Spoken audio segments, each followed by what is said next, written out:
Subscribe करें Hindi story box channel को और भी मज़ेदार कहानियाँ देखने के लिए और बेल आइकन को दबाना ना भूलें। एक गांव में भोला नाम का आदमी रहता था। भोला अपनी छोटी सी झोपड़ी में रहा करता था।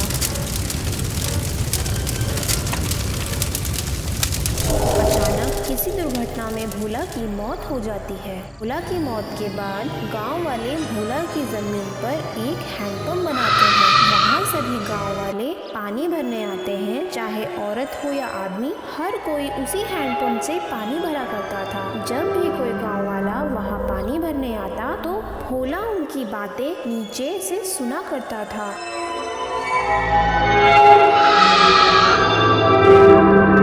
और रात में वो अपने कातिल की तलाश में भटका करता था।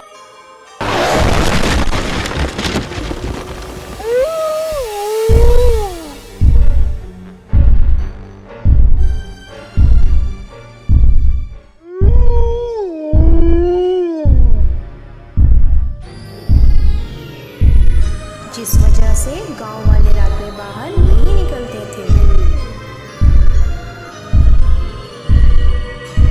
एक रात एक शराबी गांव में इधर उधर घूम रहा होता है। वह चलते चलते उस हैंडपंप पर पहुंच जाता है। शराबी शराब के नशे में हैंडपंप से बातें करने लगता है। अरे ओ हैंडपंप के बच्चे, तू मेरे रास्ते में क्यों खड़ा है? सामने से हट, चल हट। तुम लोग मरने के बाद भी मुझे चैन से रहने नहीं दोगे।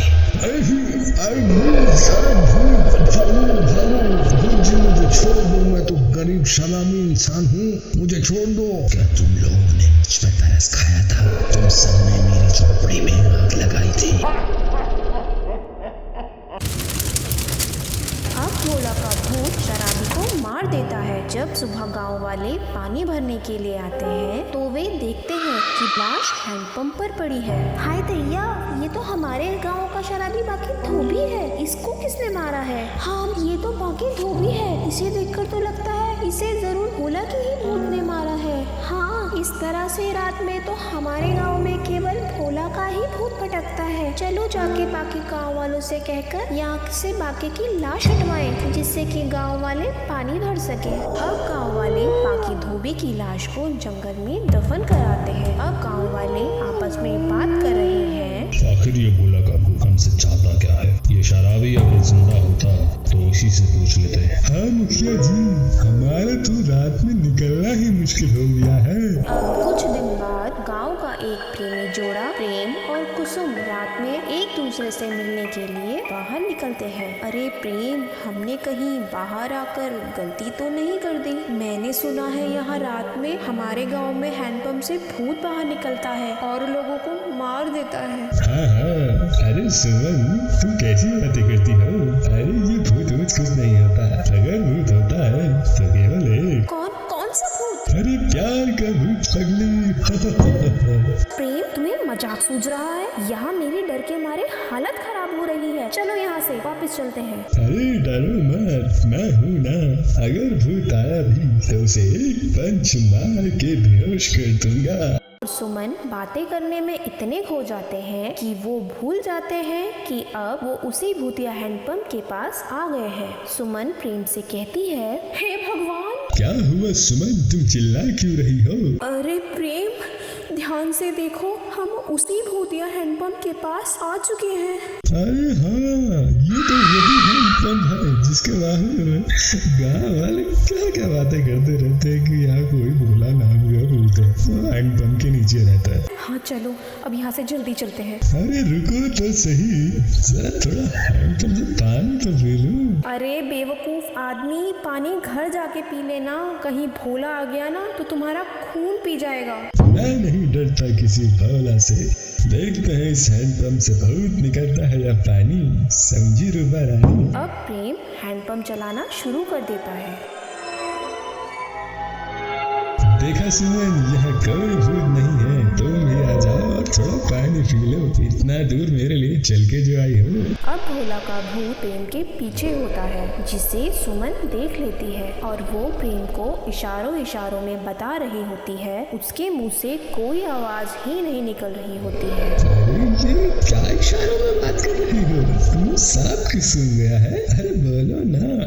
अब प्रेम को सुमन का इशारा समझ आ जाता है कि वो कह रही है कि उसके पीछे कोई है। प्रेम जैसे ही पीछे मुड़कर देखता है, भोला का भूत प्रेम की गर्दन काट देता है, जिससे सुमन की चीख निकल जाती है। अब वो भागते हुए गांव वालों के पास पहुंच जाती है और उन्हें सब कुछ बता देती है। सुमन, तुम्हें कितनी बार कहा रात में घर से निकलना सख्त मना है, और इसके बाद भी तुम घर से बाहर निकली, वो भी उस लफंगे प्रेम के साथ। पिताजी, अब प्रेम इस दुनिया में नहीं है। अब तो उसके बारे में कुछ उल्टा सीधा मत कहिए। मुखिया जी, कब तक ये सब चलता रहेगा? अगर ऐसे ही आए दिन किसी बेकसूर की जान जाती रहेगी तो एक दिन ये तो पूरा गांव ही खाली हो जाएगा। लगता है फिर से उस काली पहाड़ी के पीछे जो तांत्रिक है उसे बुलाना ही होगा। अब मुखिया उस तांत्रिक से मिलने के लिए जाता है। महाराज, फिर हमारे गांव में संकट आ गया है। भोला का भूत फिर से वापस आ गया है और लोगों की हत्याएं कर रहा है। मुखिया, एक बात कान खोल कर सुन लो। वो भूत अपने कातिल को ढूंढ रहा है। जब तक उसे उसका कातिल नहीं मिल जाता, वो तब तक लोगों को मारता रहेगा। ऐसे तो गांव में कोई भी जिंदा नहीं बचेगा। आपको ही कुछ करना होगा महाराज। आप ही कुछ उपाय बताएं। मैं जानता हूँ भोला की मौत का जिम्मेदार कौन है। कौन है वो महाराज? मुझे बताइए, मैं अभी उसे पकड़ कर लाता हूँ। तुम उसे पकड़ नहीं पाओगे, क्योंकि वो गांव का सबसे अमीर जमींदार है। कौन? ठाकुर गजेंद्र? हाँ भाई, उसने ही भोला की जान ली है। उसने अपनी जाति जुनून की चलते उसकी जान ली है। अब तांत्रिक मुखिया को बताता है कि कैसे जमींदार ने पहले भोला के झोपड़े में आग लगाई और फिर उसी की जमीन में उसे जिंदा दफन कर दिया। अब मुखिया गांव के कुछ लोगों को ये बात बताता है और वो अब जमींदार को भोला के हवाले करने का फैसला करते हैं। अब सारे गांव वाले जमींदार के पास आते हैं और उनको जाने के लिए कहते हैं। जमींदार उन्हें धमकाते हुए कहता है, यहाँ से सब चले जाओ, नहीं तो सबकी समाधि यही बना दूंगा।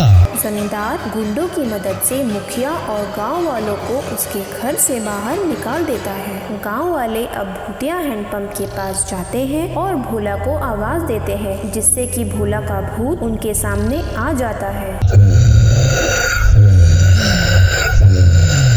तुम सब गांव वाले फिर से मुझे मारने के लिए आ गए। इस बार तुम में से कोई नहीं बचेगा। नहीं भोला, हम में से किसी ने तुम्हारी जान नहीं ली। तुम्हारी जान ठाकुर गजेंद्र ने ली। उसी ने तुम्हारी झोपड़ी में आग लगाई थी और तुम्हें जिंदा जमीन में दफन किया। हम तो केवल तुम्हें यहाँ ये बताने आए हैं कि तुम अपनी मौत का बदला ठाकुर से ले लो और फिर इस गांव से तुम्हें मुक्ति मिल जाएगी। क्या मेरी जान ठाकुर ने ली है? मैंने उसका क्या बिगाड़ा था? मैंने तो केवल उससे थोड़ा सा कर्जा लिया था और वो मैं चुकाने भी वाला था, पर उसने मेरी जान ले ली। अब वो नहीं बचेगा। अब भोला का भूत ठाकुर के घर जाता है। सारे गुंडों को मारने के बाद अब वो ठाकुर को भी मार डालता है। इसके बाद भोला को मुक्ति मिल जाती है और गांव वाले अब खुशी से हैंडपंप से रात में भी पानी भरने लगते हैं।